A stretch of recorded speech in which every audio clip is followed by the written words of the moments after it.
Let me start. Okay, I went to University of Ohio Business School, graduated in 1982 with a degree in accounting, passed my CPA exam on the first try. First job out of there was working for Hills Bank, and then I worked for the state auditor's office for several years in the county and city division, auditing cities, counties, and they threw in a couple of schools while we were at it. And so after doing that, I changed jobs, moved to Clow Valve Company in 1989 here in Oskaloosa. Worked as the chief accountant, cost accountant, chief accountant, and then had the title of assistant controller shortly before moving on to Interpower Corporation. Back in 89 and 90, I started getting interested in our city council and was elected to city council in 1991. And so I've been plugged into city council and mayoral positions ever since then. Jane and I have 4 kids. 2 of them live in Minneapolis, 1 is in Des Moines, 1 in Cedar Rapids, 1 grandchild, Andrew, he's 2 years old. But I guess with the kids out of the house, Jane and I look for things to do what we want to do now instead of what the kids were doing with us. And so we're happy to focus our lives on social things like the city of Oskaloosa. Why would you want to run for city council, or in your case, it's mayor? So. Yeah, I've been having just a tremendous experience holding the mayor position for the last 8 years. We've been able to get a lot of things done, and so from the perspective of so many projects that are still happening, I want to stay involved with getting those projects completed. So I can go into great detail and list them all off, but I imagine that'll come up as we go through the interview. We'll really start off.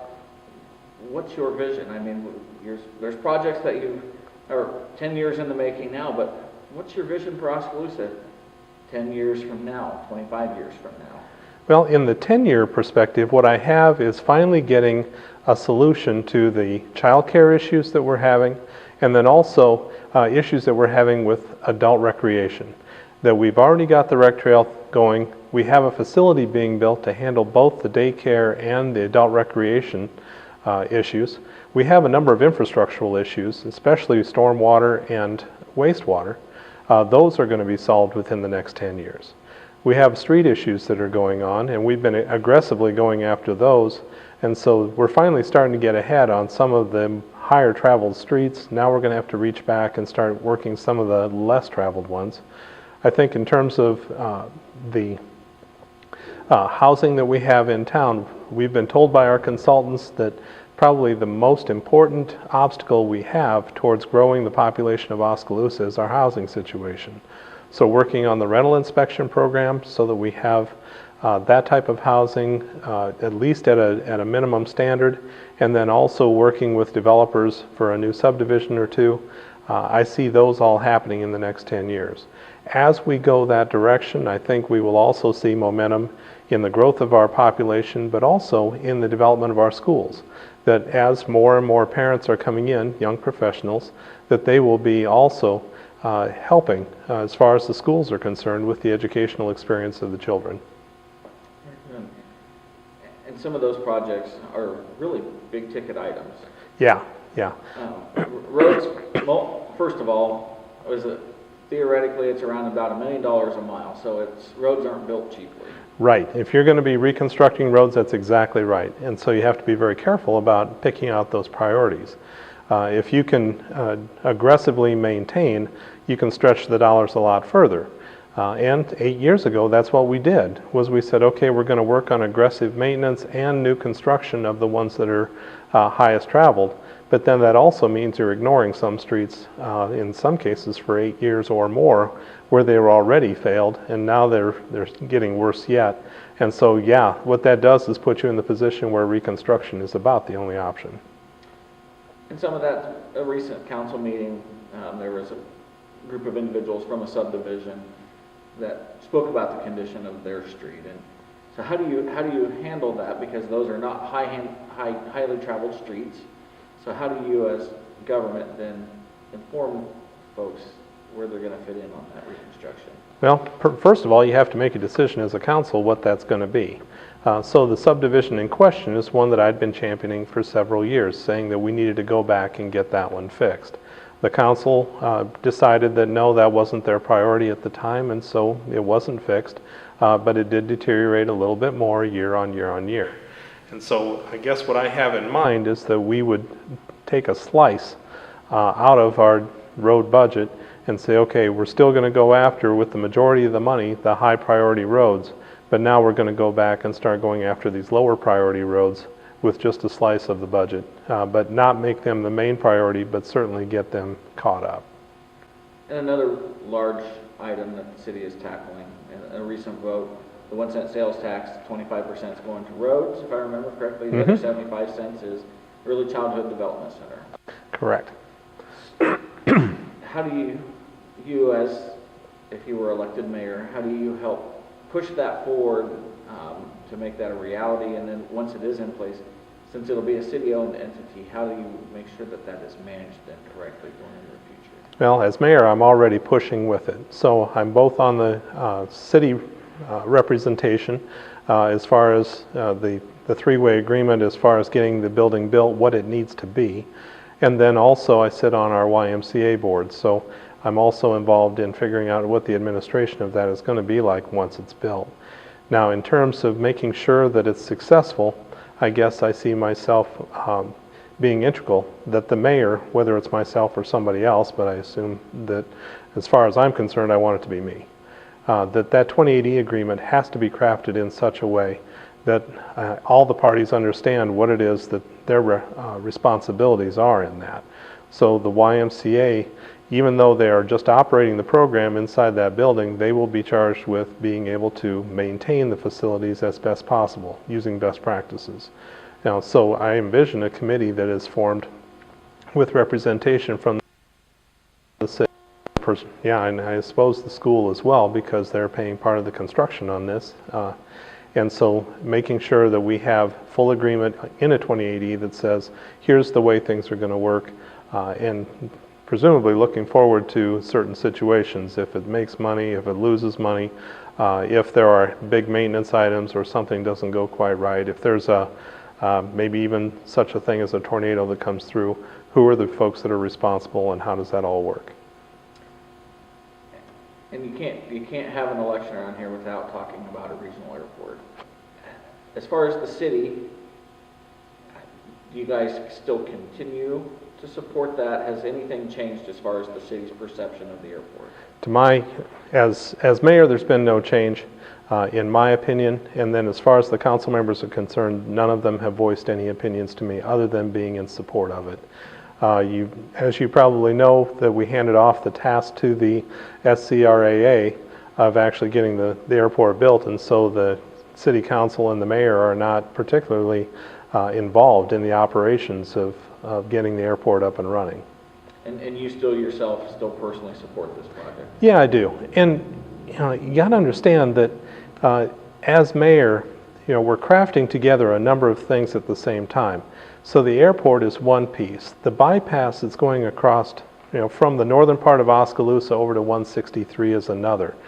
That what we're trying to do is make the living experience in Oskaloosa better. And so improving the business environment, making it attractive, and then also improving the roads around, those are all part of the same general effort that's being made so life is better and continues to improve in Oskaloosa.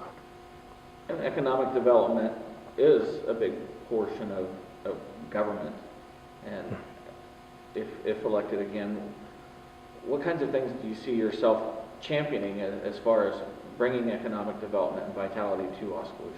Much of the same stuff that we've already been doing. So you think about it was controversial at the time, but when Roger Brooks came to town, he threw out a lot of ideas saying these are the things you need to do in order to make your community more attractive to tourism. And the people who are wanting to visit your town spend a little money in it before they take off and go somewhere else. And so things like wayfinding signs, improving the streets, of course, but also working with the chamber to make life really interesting. So what about painting with lights during the Christmas season? Or how about some of the other events that happen in our downtown that bring people in and just keep the community kind of rubbing elbows with each other and enjoying the living experience here? Okay. How does the city government itself attract or retain those businesses? Because businesses are jobs, and you know, without jobs, there's no city. Yeah, you know, first off, I guess it has to do with just keeping that relationship good between the employers in town and the city. So that ongoing conversation about what are the, you know, where are these businesses feeling their pain? Is it because they're trying to recruit new talent and then that new talent can't find a place to live in Oskaloosa? Is it an issue where they say, well, there's nothing to do, and so, you know, well, what are the events and what are the things that would be attractive?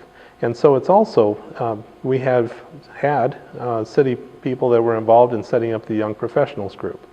And so creating those networking opportunities for the folks who are involved to be able to talk to prospective candidates who are saying, yeah, I'm, you know, so a business says I'm recruiting such and such person to town, and so I'd like to have them meet with some people who live here and see what the living experience is like. And then it's also working towards, you know, the things I mentioned earlier, like housing, for example, making sure that if they do go looking for an apartment, there are some minimum standards that they're going to be able to just assume are going to be right. And then as far as the other retail is concerned, much of that is market driven. The city really doesn't have a good hand in that. That's more along the line of what consumers demand. The cost of water and sewer rates in Oskaloosa has increased greatly. And talk to us a little bit about why that was necessary, and what the city's going to be doing in the future, and how citizens can best prepare for that. Yeah. From the water perspective, that had to do with doing some, I guess, projecting as far as what cash flows were going to be probably 2 or 3 years ago, where we started looking at the projects that needed to be done, and you have to make a decision whether you want to do a gradual increase to get your cash reserves together and then pay for the projects without a big shock to the system, or if you want to have major increases. And now I'm talking 50% plus types of rate increases. And so what the Water Board did was say, well, per the advice of our financial advisors, that we needed to do, you know, a big increase in year one, and then they have been less in the years to follow. For the city of Oskaloosa, we have an even bigger problem, that the DNR has come in and said you will improve your infrastructure and you will change your wastewater plants to get them up to grade, and we'll give you 10 years to do it. And the expense is going to be very close to $30 million for the whole project. So what's the best way to do that? You can either do rate increases as you go, and then that way residents have a chance to adjust with a little every year after year after year, or you could try to do a big bond issue and then jack up your property taxes and do it that way.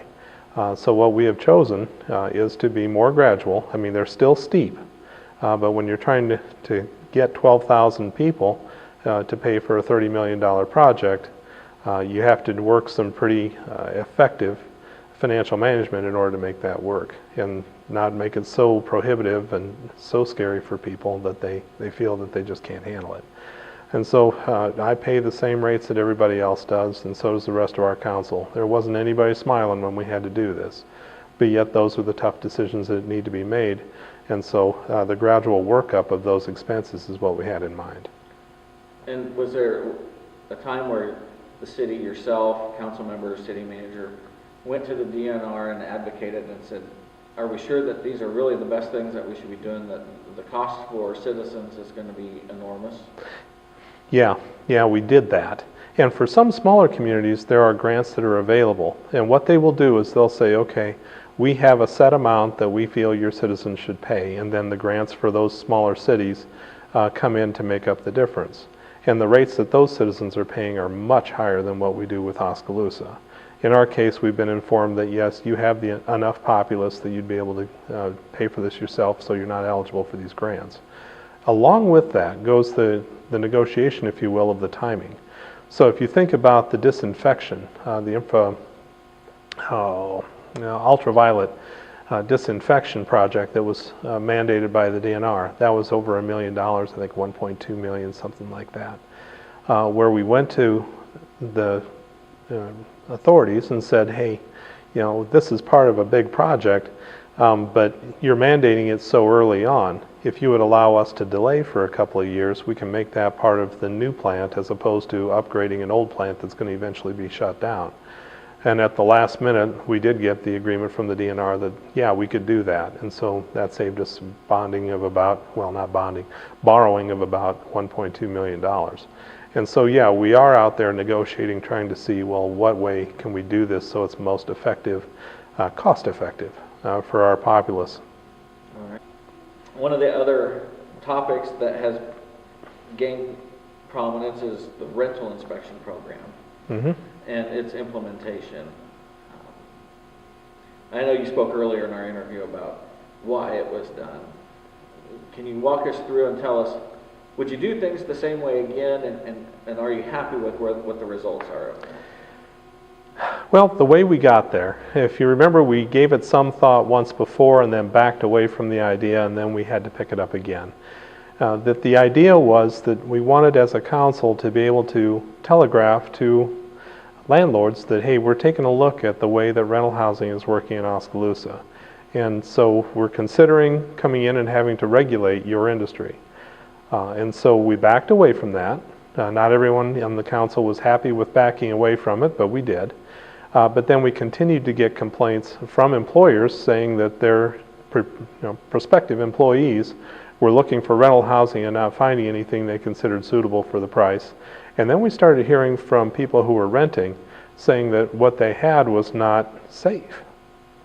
And so it caused us to take a look and say, okay, well, what's going on here? And what we saw was we have a few bad actors. And then we also have some great landlords. Great. Well, if you're a city council, you don't get to say, well, we're going to go after just the few bad actors and craft a law in such a way that you can only carve out those and leave everybody else alone. If you make an ordinance, it's an ordinance for everybody.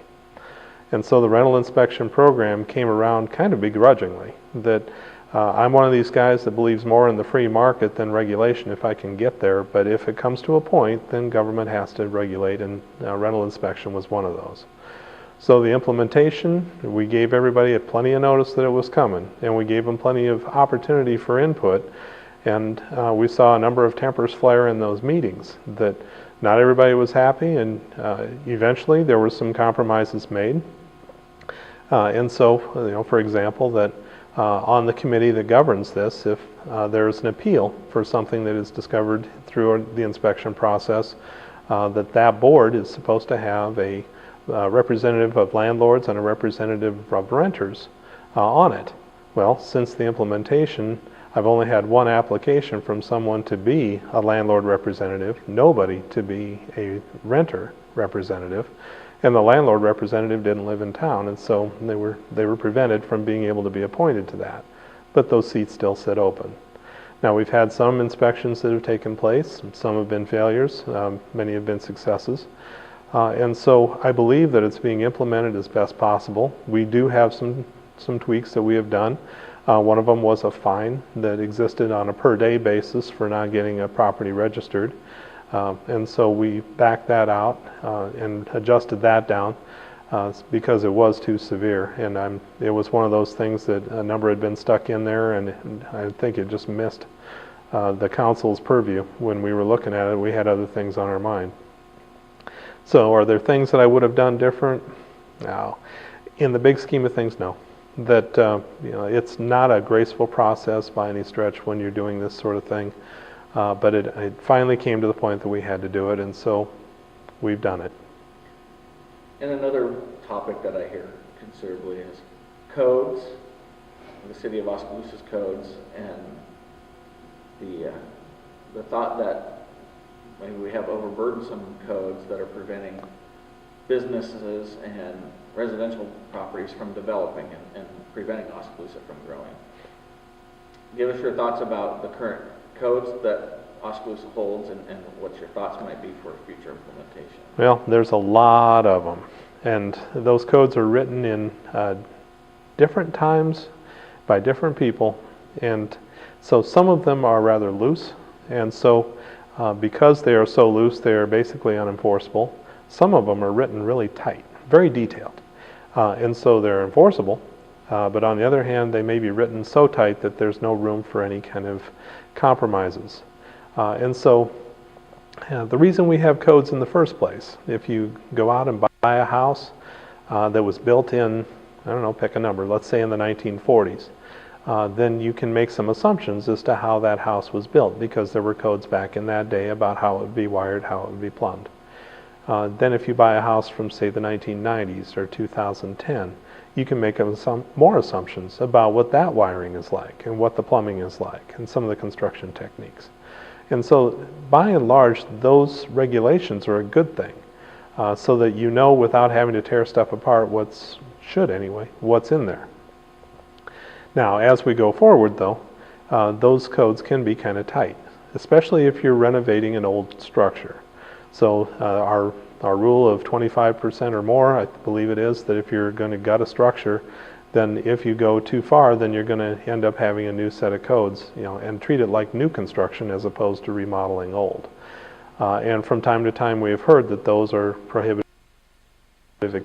On the side of the community, you say, well, don't you want to have things constructed in a new manner so that they are safe, as we would define it today?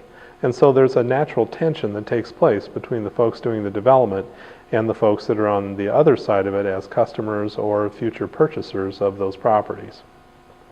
So what I envision is nothing more than an ongoing process where, as these types of codes come to our attention, where someone is prevented from doing something, we need to have that conversation. We have a building code board of appeals that in the event that something is a sticking point, that person can come to that board and ask for a variance. And so in there comes the compromise that we can come up with. And if it is a fundamental problem with the code, I've got no issues with changing it to something that does work. But it's remembering who the customer is on this, that the person doing the building is one customer, but then the person after them that owns that building. And we've talked some earlier about projects such as Early Childhood Development Center, the airport, that have generated some friction between the county government and the city government, and also showcased that not all relationships between the rural and city residents are pleasant either. How would you as mayor then in the future help bridge that gap and mend those fences then? Well, first of all, what I prefer is not to keep bringing it up. That, yeah, we have some friction between the county and ourselves, but they are on individual issues. And so with previous county supervisors, and I've worked with several, what we've been able to do is say, well, you and I don't agree on a certain issue, so we'll put that aside for now, and let's think about the next issue or the next project that we're working on together. And so if you're a county supervisor, a line that used to work on them was that in general we all work for the same customer. That half of the voting populace is in Oskaloosa, all of my voting populace is in Oskaloosa. And so we want to be able to at least satisfy the needs of Oskaloosa. Yes, there's a rural piece to this as well. I bet they wouldn't mind having some of the same things. And so how about if we work for how Oskaloosa can serve those rural residents if they're coming into town, whether it be through our library, law enforcement center, maybe it's emergency management, the fire department that is working in cooperation with the other fire departments if there's a fire. I mean, those are the sort of things that I as mayor push for. And we push from the perspective of economic development. We recognize that Oskaloosa is the center of a community. It is not the community. And so my mindset is one of thinking, well, what is best for all concerned? And so with the idea being that we're all, that they're a customer of mine likewise, that I don't see any reason why there should have to be a lot of conflict between the county supervisors and the city. In Oskaloosa, the mayor's job is primarily ceremonial, although you do lead the council meeting itself. Do you see any changes to that? I mean, it has changed in the past. It used to be a fairly powerful position within the city. Yeah. Do you see any changes to that position? Oh, years ago, you're right. That way back when we developed the home rule charter, the mayor's position was stronger, and so I can remember working with Mayor Kelderman when he had vetoed a budget that I was chairing our finance committee at the time, and I wasn't thrilled by that. But the mayor's position has changed in a way that even though it's referred to as a weak mayor form of government, and you're right, it's primarily ceremonial, you still are the voice of the city of Oskaloosa, and you attend meetings with the idea that you are representing where the city council is most likely to come down on a given issue. And so the number of meetings that the mayor attends, the number of speeches that are made, the number of times that you go representing Oskaloosa to the Iowa DOT, or when we're advocating for the city for the legislators, when we were in Washington, D.C. talking to the senators and congressmen. I mean, those are all things that the mayor needs to be able to do and needs to be able to jump when the time comes. And it's good to have some talking points in the back of your mind as to why you want to have a bypass, or why you want to have an airport, or what kind of cooperation is going on between various entities if someone asks. So what's the business environment like? You know, those are the sort of things that kind of come out of the blue from time to time. And so the mayor needs to be plugged in pretty much full time, one way or another, whether it be done through email or just showing up at the meetings that are happening. And probably the last question I'm really going to ask is, I always give everybody an opportunity because I have a list of questions in my head that I roll through, but a candidate has, topics that they'd like to talk about too. So are there topics that you'd like to roll over that we haven't maybe touched on yet? Well, there's nothing that I particularly want to bring up. I guess what I want to point out is that if you were to look back to what Oskaloosa was like 8 years ago, what were the streets like? What was the infrastructure like? Back then we were talking about the number one problem with Oskaloosa had to be with fixing the streets. And so we went after that. But then along with that come other things that catch our attention. So what about the recreation in town? The cooperation that the city has with MCRF and the way that the Lacey Complex is developing. What about the maintenance of the rec trail? Maybe the cooperation with the downtown in terms of the facade improvements that are going on, buildings looking better. What about the alley that's being used as a place for people to, in essence, enjoy each other and book that for various, I'll call them parties if you want to. And then also the political communication that's been going on. Think about eggs and issues on Saturdays. I mean, there's a whole that have been going on over these years, and it's an intentional thing that as mayor and with council, we've been looking at the things that we believe really improve the quality of life for the citizens of Oskaloosa and make it so doggone interesting that they don't mind sticking around and being plugged into the community as opposed to hopping in a car and driving out on the weekends. So I would point to think that this is the right direction that Oskaloosa should be going. And wouldn't it be a good idea to keep me in the mayor position to keep that going?